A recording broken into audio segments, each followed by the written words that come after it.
Hi, so on this video, short discussion lang ako regarding dun sa logo na gagawin niyo. So brief discussion kung ano po ba yung logo na sinasabi ko. So yan, nag-share po ako ng screen. So ito po. So as a graphic designer, paano po ba tayo makakakuha ng kliyente?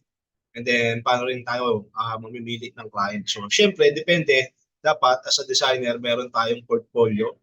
Pwede kayong gumamit ng social media, mga platform na yan para makilala kayo ng mga possible clients para ma-showcase nyo rin yung work nyo. And pwede tayong mag-join ng online community, lalo na Facebook, number one siguro. Then connect with influencers. Pwede kayong tumingin ng mga ever na may nakikita kayo mga nagpo-post ng video na nagde-design, pwede nyo gayahin yung mga techniques nila and then yung mga ideas nila. Okay? So, syempre, ako rin naman, mahirap din naman ako mag-isip. Actually, nagdadaya lang din ako. So, maganda rin yung part na yun kasi at least natetesting mo yung skills mo sa pagde-design kahit nang gagaya ka lang. At least, paulit-ulit mo siyang gagawin, natututunan mo rin siya. And then, if ever, kung gusto nyo makapag-participate in design contest, why not? Kung kaya mo naman, di ba? Okay, so choosing a client, ganoon din naman po. Hindi ko nababasahin ulit, pareho lang naman sila. So start tayo dito. Ano po ba yung logo? A logo is a symbol made up of text and images that identifies a business. So yun. So nakikita mo, as you can see, meron tayong ginawang sariling logo dito. Yan po. Hindi naman ako magaling mag-design, kaya nga po nasabi ko nung una pa lang, baguhan pa lang din po ako dito. And then, yung mga ideas, sarili kong idea, kaya siguro nagkaganyan. O, pasensya nyo na. Pero kayo, pwede naman kayong mangopya ng mga design, basta kaya nyo gawin. Wala namang problema. Pati yung kulay, ginopya ko lang din sa Lakers. Okay, tuloy ko lang din. A good logo shows that a company does and what the brand values. Logo design is all about creating the perfect visual brand mark for a company depending on the type. A logo usually consists of symbol or brand mark and a logo type along with a tagline. So ito naman po yung mga logo parts niya. So ito po, for example, ito pong logo na ginawa natin, meron po siyang logo type, word mark, or brand name na tinatawag. So ito po yun, yung JR Solutions. So kaya po siya JR kasi may junior yung pangalan ko, yun lang po yung naisip ko. Okay?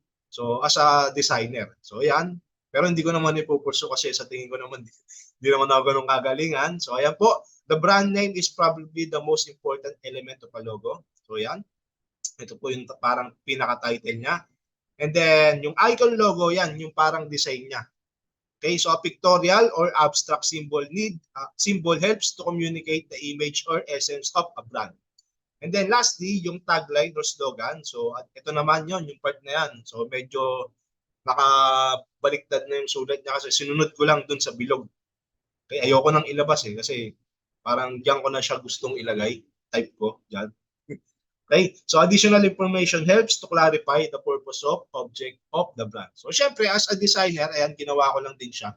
Parang ganito, naggawa lang ako ng sariling logo ko as a designer na if ever gusto kong makakuha ng mga client, kung gusto nila yung may mga businesses na gusto magpa-create ng logo or tarpaulin, postcard, business card, kahit anong related, design related na sideline, yun, pwede kong gawin to. Okay?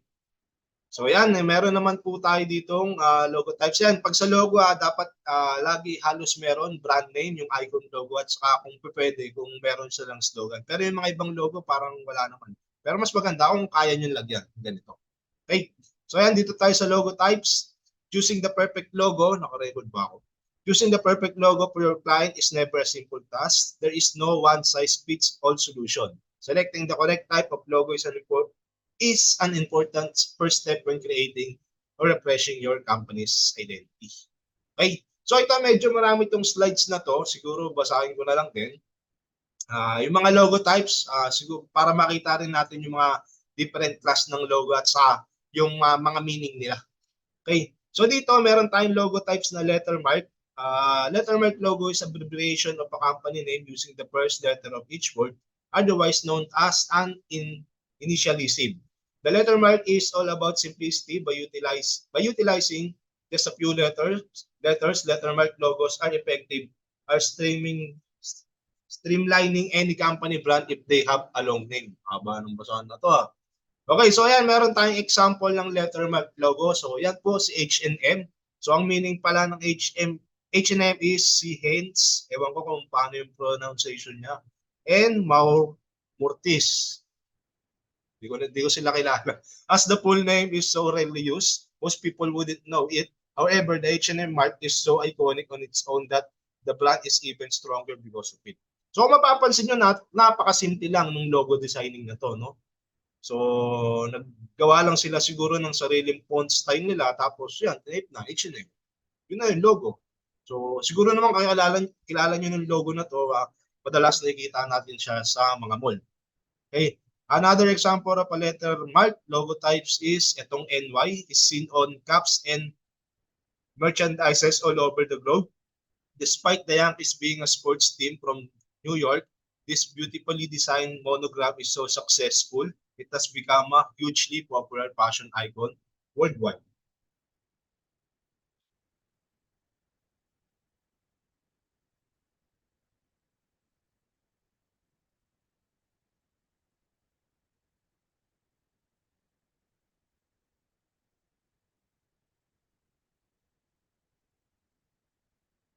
Ayan na.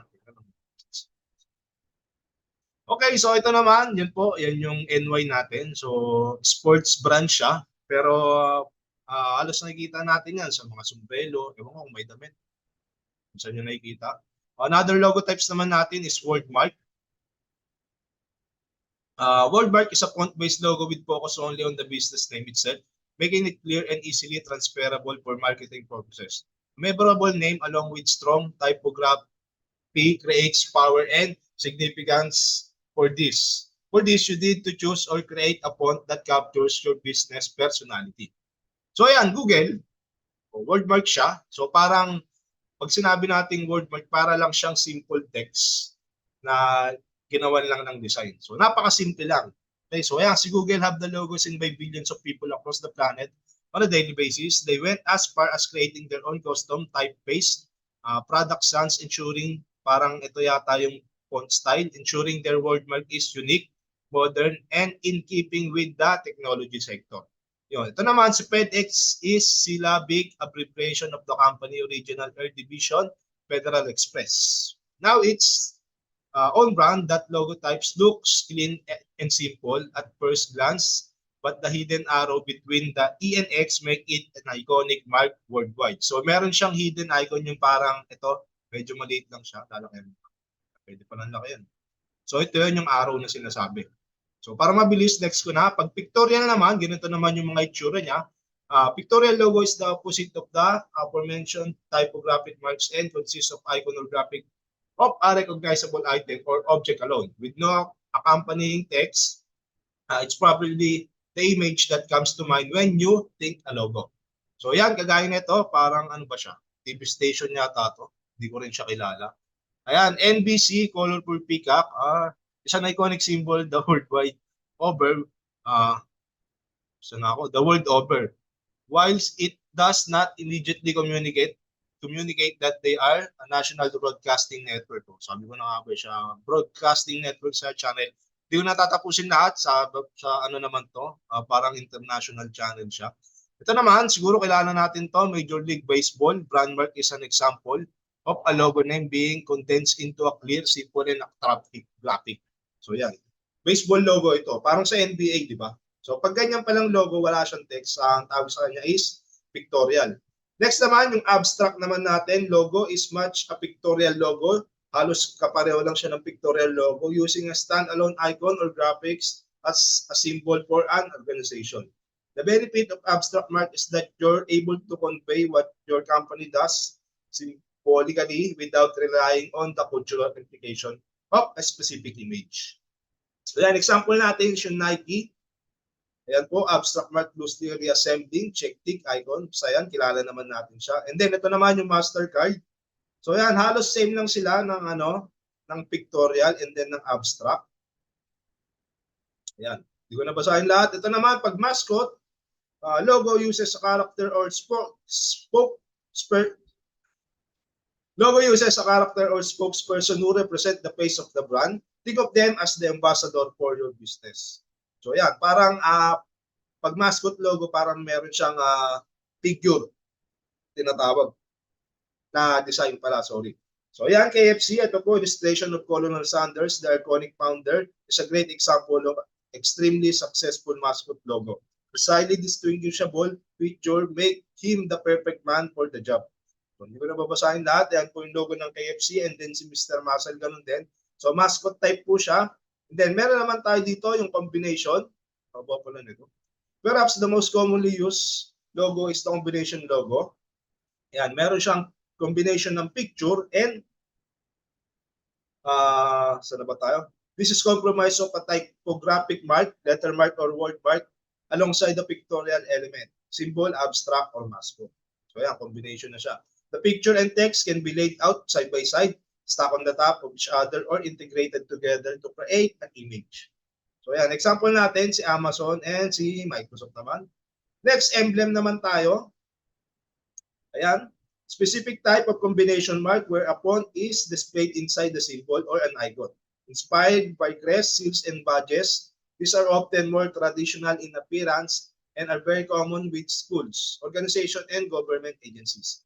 An emblem logo consists of font inside the symbol or an icon, think badges, seals, and crests. So yan, sample natin is Starbucks and yung Harley Davidson na motor company. So ganyan, meron siyang mga emblem. Okay, so dito naman tayo, logo design process.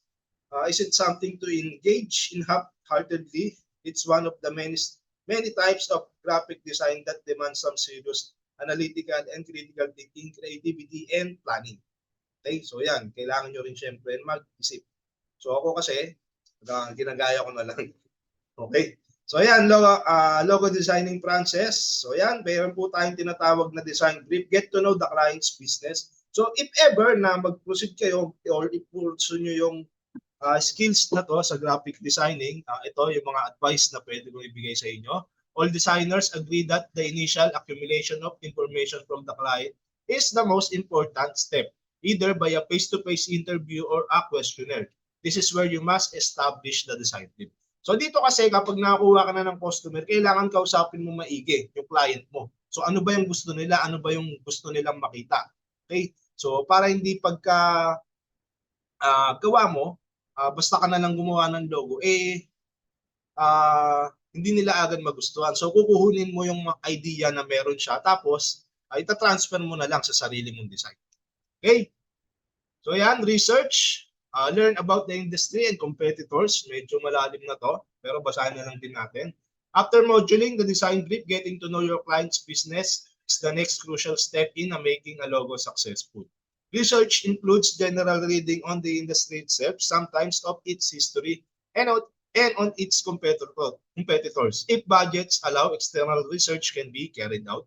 So ito naman, pag gaganito naman kasi, pag kailangan mo pang i-research, siguro yung mga malalaking kliyente na to, mga company na to, kagaya ng ano ba yung dating nagpa-design ng logo, PCSO ba yun? Nakalimutan ko. So basta yun, lalo na pag malalaki, kailangan mo na syempre ng research, titignan mo kung ano yung target market niya, kung sino ba yung mga tinatarget niya ng mga customer para i-impress dun sa logo na gagawin. Okay? So design process, may brainstorming pa rin. Ayan, pag meron na kayong team, so syempre pagka ganyan, hindi na lang ikaw mag-isa ang gagawa. So marami na kayong tatanungin.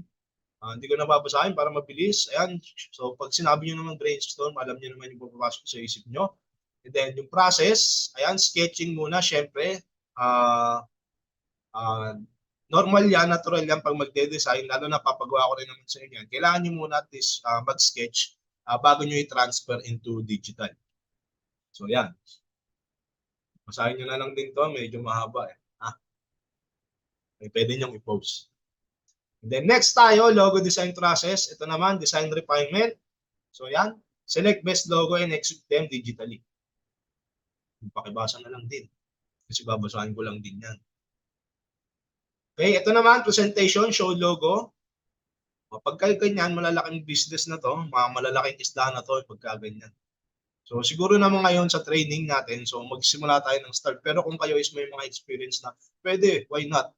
Na hindi na kayo kumuha ng mga big fish kung magaling na talaga kayo. Ako kasi hindi ko type mag-design. Wala ako sa ganyan. Pero alam ko kung paano siya gamitin. Kaya ako yung nagiging trainer nyo. Okay. So yan, delivery. So syempre, after yung ma-design yung logo, after yung finish, I explain nyo kung ano yung mga nangyari. kung paano naging ganito yung design, kung ano ba yung mga meaning nito, or nakuha.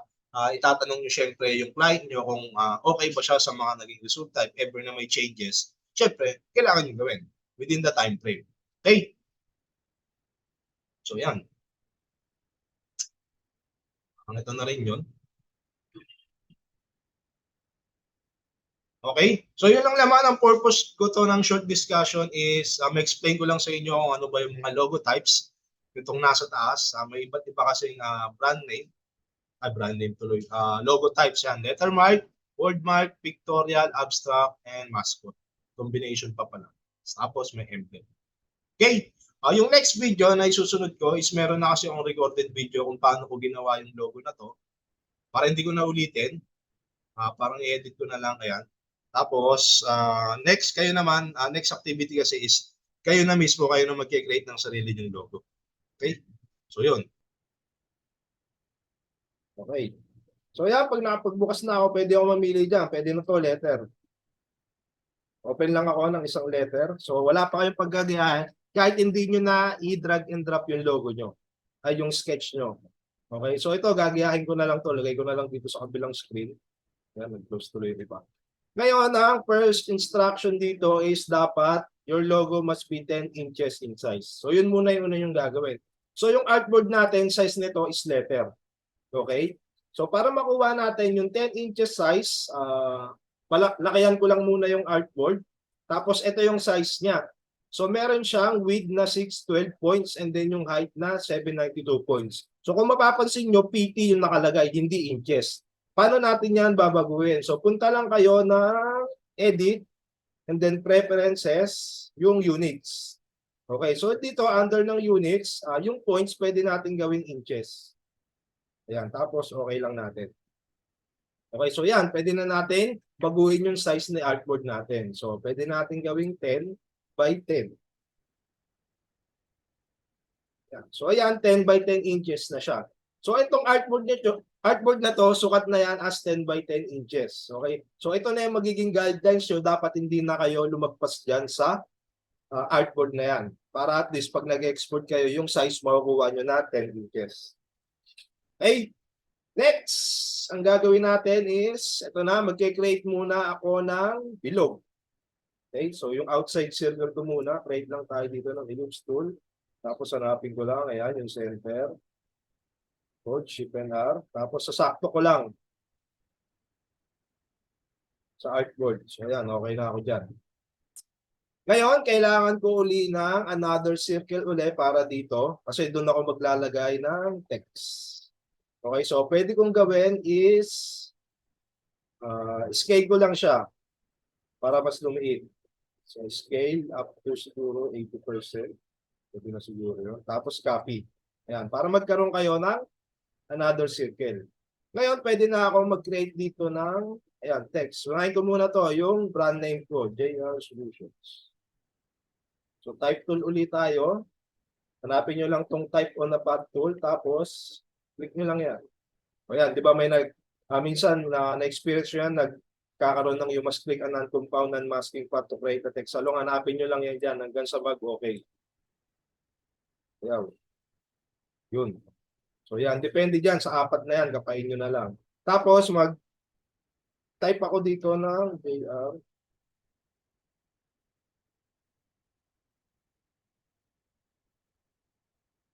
Okay, so ayan, pwede kong, syempre lalakayan ko na yung size. Ginamit ko, ibahin ko lang yung font style. And then, ibahin ko yung size, mga, so pwede na yan, 72. Yan. So, mamaya ako na i-arrange. So, okay na ako dyan. So, nakuha ko na yung circle and then JR Solution. Yung star, mamaya na yan. Unahin ko muna to, yung icon ko. Okay, so magta-type lang ako dyan ng letter J. Text tool uli, type tool. Pwede rin kayo mag-type dito around ng sa outside ng artboard nyo para hindi kayo malito. So, ayan, importante yung zooming and panning. So, dapat napapractice nyo. So, mag-type lang ako ng letter J. Tapos, i-resize ko lang siya na kasing laki nito. Okay, so nawala pala yung bilog nito. Gagawa lang uli ako ng another circle para meron akong reference kung hanggang saan lang siya. Para makuha ko yung bilog niya. Yun. Kukulayan ko to. Mamaya ako nakukulayan. Kukulayan ko lang. Yan. So yan, arrangement. Alam nyo na to. So punta kayo ng arrange para mapunta siya harap. Drain front. Or pwede nyo gamitin yung shortcut key. So i-resize ko lang siya para ma-consume ko yung haba at laki. Yan, siguro sakto na yan, sa bilog na yan. Ito ko lang. Yan. Tapos ngayon, yung letter R naman, actually, dinuplicate ko lang yung J na to, tapos nilagyan ko na lang siya ng rectangle dito na shape. So, para mangyari yon, duduplicate ko lang si letter J, tapos hold ko lang yung Alt, tapos ayan, duplicated na siya. Ngayon, i-rotate ko na siya para makuha ko, pwede natin siyang arrange, tapos, ayan, rotate pala. 90 degrees para sakto. Ayan. So, yun, ito na yun.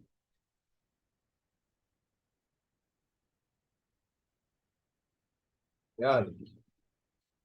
So, meron na akong isa pang J na gagawin ko ng letter R. Ngayon, para ma-edit nyo yung text na to, kailangan i-convert nyo muna siya as outline. Okay, so i-create ko lang to, right-click lang yung text, tapos create outlines para maging shape na siya. Okay, so hindi mo na siya pwedeng gawing edit as text kasi shape na siya. Okay? So yan, para ma-rearrange ko rin yung shape niya, mabago ko.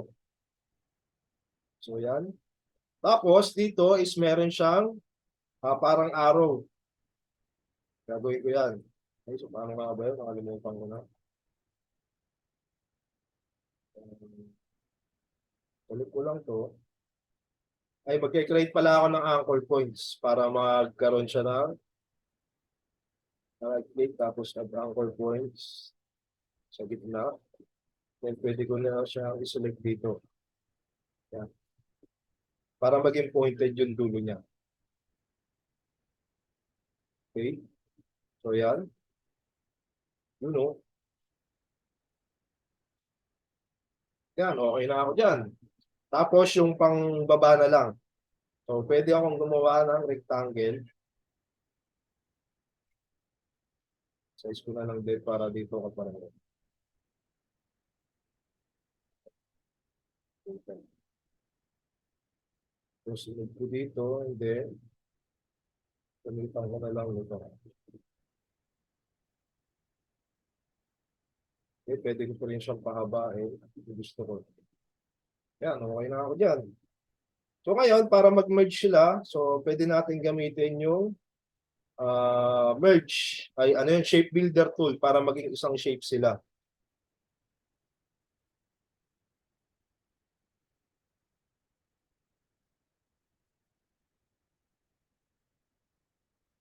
Yan.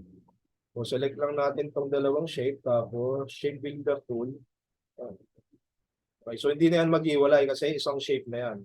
Wow, mapapansin nyo. Okay, so ayan na yung letter R ko. Yan, sinobra ko talaga, tapos i-adjust na lang dito. Yan, pwede na yan, parang TikTok, no? So yan, nakuha ko na yung JR ko na icon. Ngayon, kailangan kong mag-create ng mata. So madali lang yan, na-discuss ko na yan dati. Gawa lang kayo ng bilog. Huwag nyo lagyan ng pin. Tapos lagyan nyo ng stroke na black. Yan. Tapos pwede nyo siyang i-duplicate. Tapos mag-create ka ulit ng eyeball.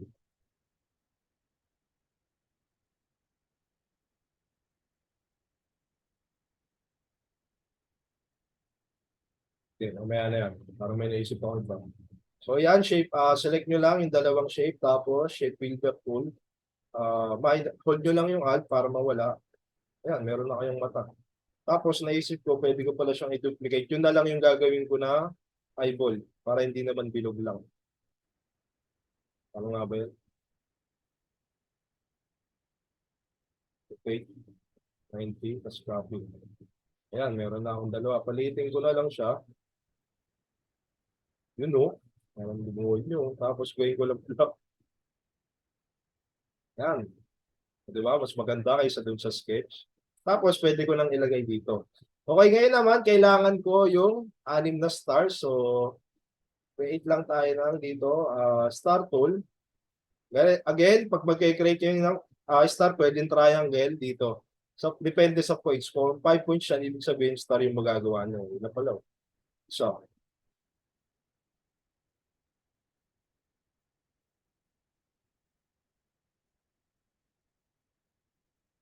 habang malaki. Yan, pwede na ako dyan. Ngayon, pwede ko nang ayusin yan. Mag-create lang ako. Wala kasi akong tagline. So, lalagyan ko lang ng tagline muna yung ating pabilog, yung text on type. Okay. So, ang tagline ko na gusto is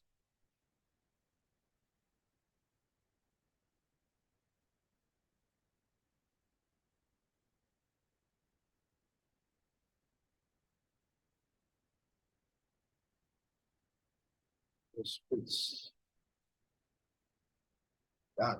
Tapos, i-rotate ko na lang siya para malagay ko sa taas yung aking brand name. Yun o. O, diba? Kulang pa. Kulang pa ako ng spacing.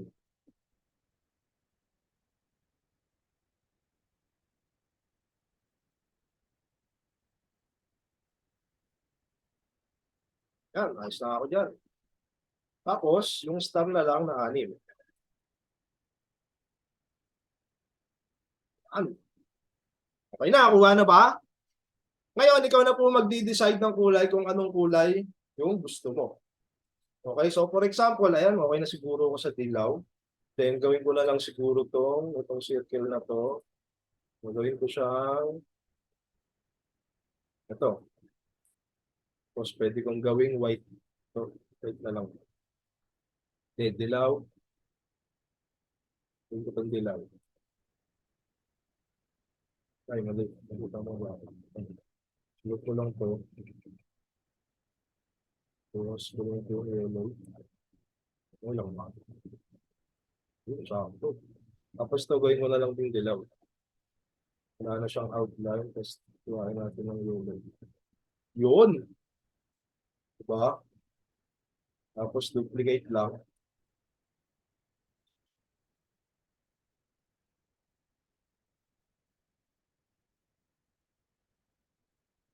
Yun! Ayos! Ito gusto kong gawing white na lang siguro tong tagline ko.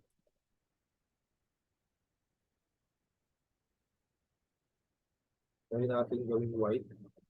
Ano maganda? Yan, mas okay. So, ito yung tagline, your problems are solutions.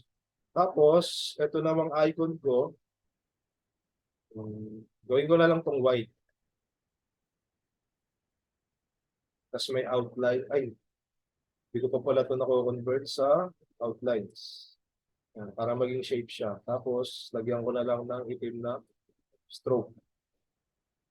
Itim na lang din dito. White and then stroke na itim. Babaw ko lang to. Yan. Tapos yung mata, ito na yung mata. O ha? Dali ba? Yan, pwede na ako dyan. Okay, so yun, tapos. So meron ka ng sariling logo. So ito yung brand name, icon. Ayan, sama na sa icon yung bilog, yung star. And then yung ito, yung icon natin na logo. And then yung ating tagline. So nagawa natin, meron tayong icon logo, brand name, and tagline. And then syempre yung size. So once na okay ka na dyan, dagdagan ko na lang siguro to ng outline na puti. Para at least may separation siya dun sa below. Tapos nakayan ko na lang siguro mga 4. Saka ulang pa. Huwag natin 8. Ulang pa. Natin 10. Yan. Ito yon yung outline na white. Para magkaroon siya ng separation sa kulay na purple.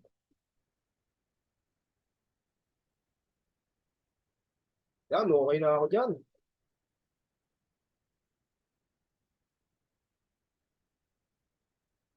Okay, so yan, okay na ako sa logo na to. Tapos, ngayon, ang gagawin nyo, pag okay na, nagawa nyo na yung nasa sketch. So, pareho na yan.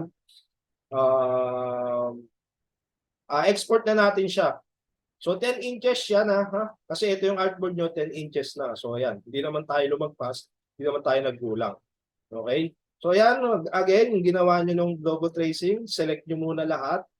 Kailangan walang sobra. Tapos, file, export, selection. Okay? Then, export natin siya. Lalagyan natin ng pangalan na Schmidt.